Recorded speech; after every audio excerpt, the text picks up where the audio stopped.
स्वागत है आपका एक बार फिर से। आज पढ़ेंगे वेदांग एवं सूत्र। ठीक है। वेदों को भली भांति समझने के लिए, ठीक है, वेदों को भली भांति समझने के लिए वेदांगों की रचना की गई है। कितने? 6 वेदांग, 6 वेदांगों की रचना की गई है। कौन कौन है? पहला है शिक्षा,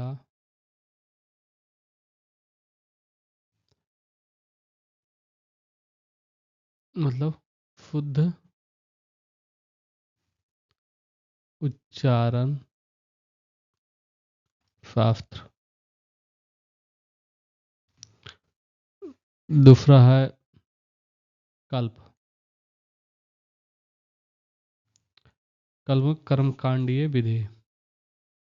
कल्प मतलब कर्म कांडीय विधि, में ये चीज पढ़े। तीसरा है निरुक्ति, निरुक्त, निरुक्त। इसमें शब्दों के व्यु, व्यु, व्युत्पत्ति का शास्त्र है। ये क्या है? शब्दों के व्युत व्युत्पत्ति, व्युत्पत्ति,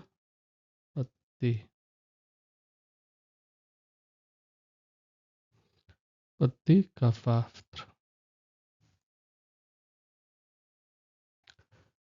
चौथा है व्याकरण।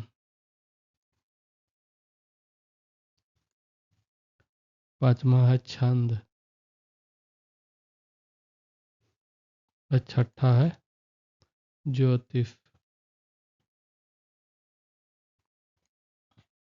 वेद को समझने के लिए, किसको समझने के लिए ये सब रचना की गई है? वेद को समझने के लिए।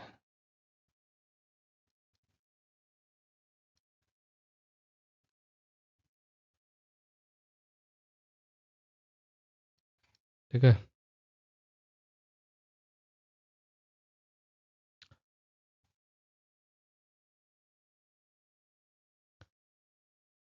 और वैदिक साहित्य को, वैदिक साहित्य को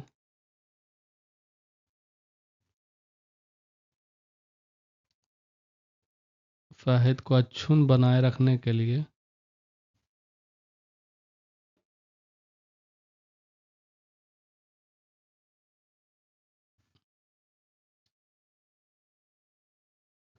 अक्षुण्ण बनाए रखने के लिए सूत्रों का प्रयोग किया।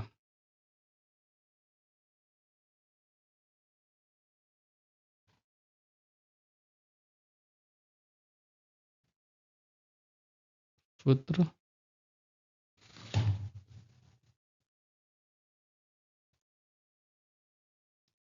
साहित्य का प्रयोग किया गया है।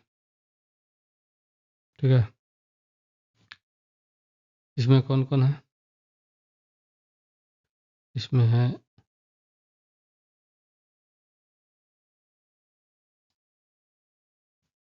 पहला है स्रोत, दूसरा है गृह, तीसरा है धर्मसूत्र।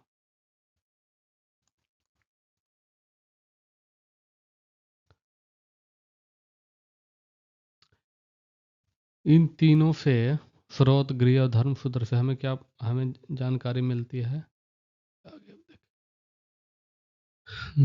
पहला था क्या क्या था? स्रोत, स्रोत, गृह और धर्मसूत्र। इन तीनों से हमें जानकारी मिलती है क्या? इन तीनों से हमें जानकारी मिलती है यज्ञीय विधि विधान, यज्ञ विधि विधान। ठीक है। कर्मकांड,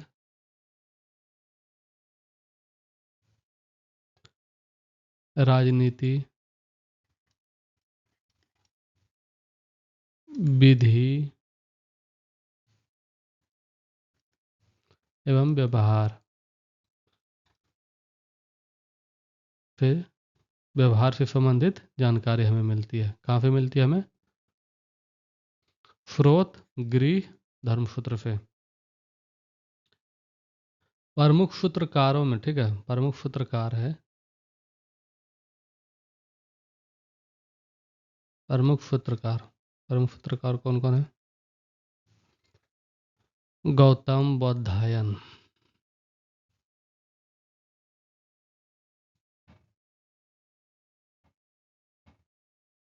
प्रमुख सूत्रकार है गौतम बौधायन। गौतम बौधायन।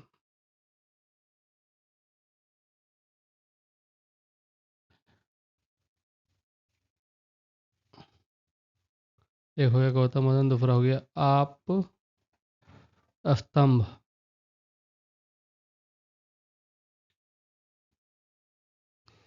तीसरा हो गया वशिष्ठ। और भी बहुत से होंगे, लेकिन ये प्रमुख सूत्रकार हैं, ठीक है। आदि का नाम विशेष रूप से उल्लेखनीय है। सूत्रों में गौतम धर्मसूत्र। कौन? गौतम धर्मसूत्र। गौतम के जो धर्मसूत्र हैं, गौतम धर्मसूत्र सबसे प्राचीन है।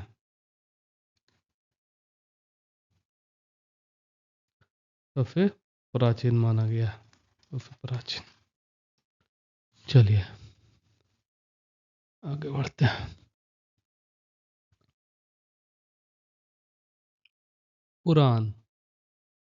अब देखते हैं पुराण, ठीक है।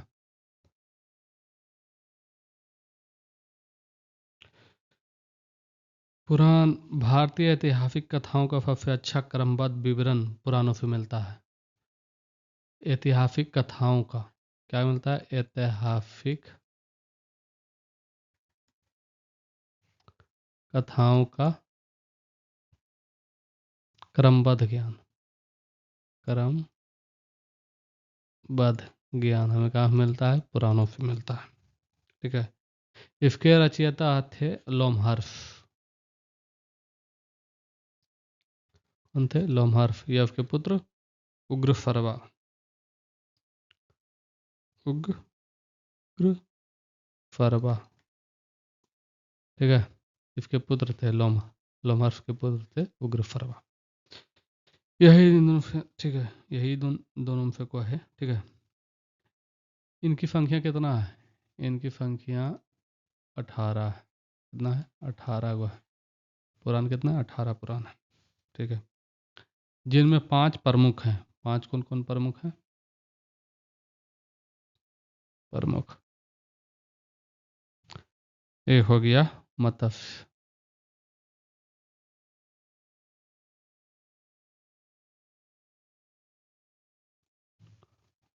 दूसरा हो गया वायु। तीसरा हो गया विष्णु।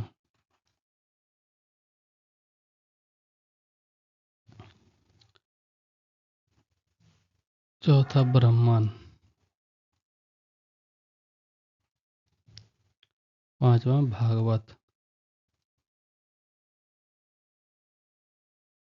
ये 5 पुराण जो है, यदि 5 पुराण जो प्रमुख पुराण, ठीक है। पुराणों में मत्स्य पुराण जो है,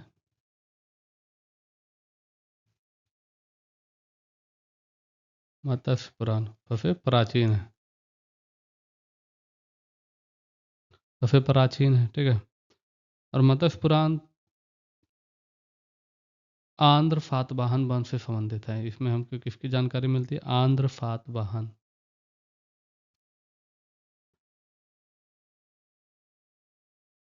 आंध्र सातवाहन वंश के बारे में हमें जानकारी मिलती है इससे, ओके। मत्स्य पुराण से। वायु पुराण से उसी तरह मिलते हमें, वायु पुराण से मिलता है गुप्त वंश का।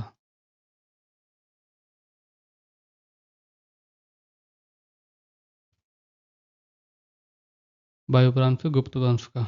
अब विष्णु पुराण से मौर्य वंश का।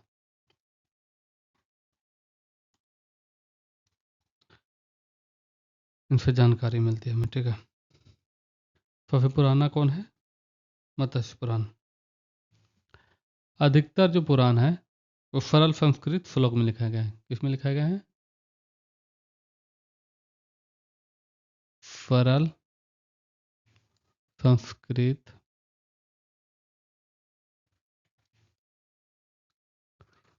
श्लोक में लिखे हुए हैं, ठीक है। स्त्रियां तथा शूद्र जिन्हें वेद पढ़ने की अनुमति नहीं थी वे भी पुराण सुन सकते थे। स्त्रियां तथा शूद्र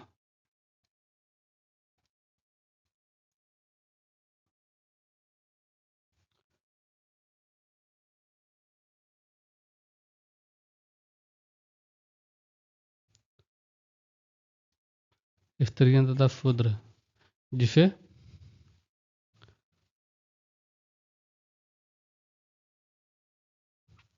जिसे वेद पढ़ने की अनुमति नहीं थी, वेद नहीं पढ़ सकते थे, लेकिन पुराण पढ़ सकते थे, ठीक है। पढ़ सकते थे, सुन सकते थे। पुराणों का पाठ पुजारी मंदिरों में क्या करते थे?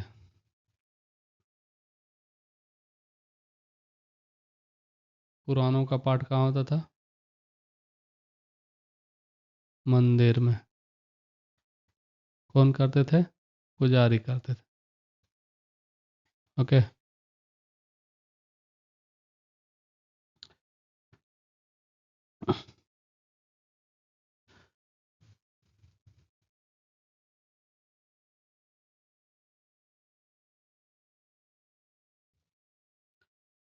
सामाजिक एवं सांस्कृतिक दृष्टि से अग्नि पुराण का काफी महत्व है।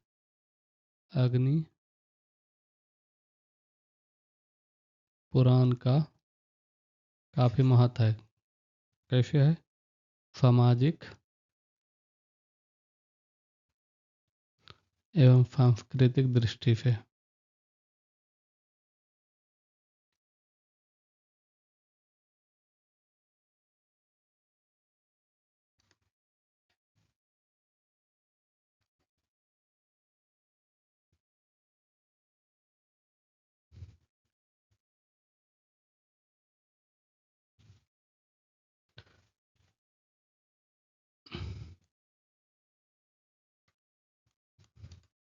सामाजिक एवं सांस्कृतिक दृष्टि से महत्वपूर्ण है।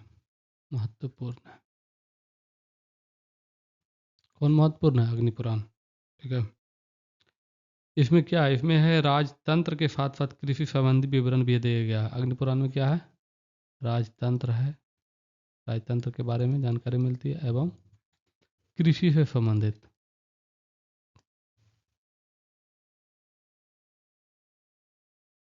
कृषि संबंधी जानकारी मिलती है। कहाँ से मिलती है? अग्नि पुराण से। उपनिषदों की रचना जो है ना, उपनिषद उप, उपनिषद की रचना पुराणों से पहले हुई है। उपनिषद की रचना पुराणों से पहले हुई है,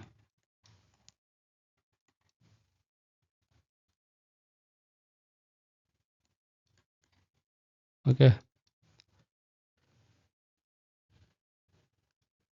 उपनिषदों की रचना पुराणों से पहले हुई है, ओके। चलिए आज यहीं तक, फिर आगे देखते हैं।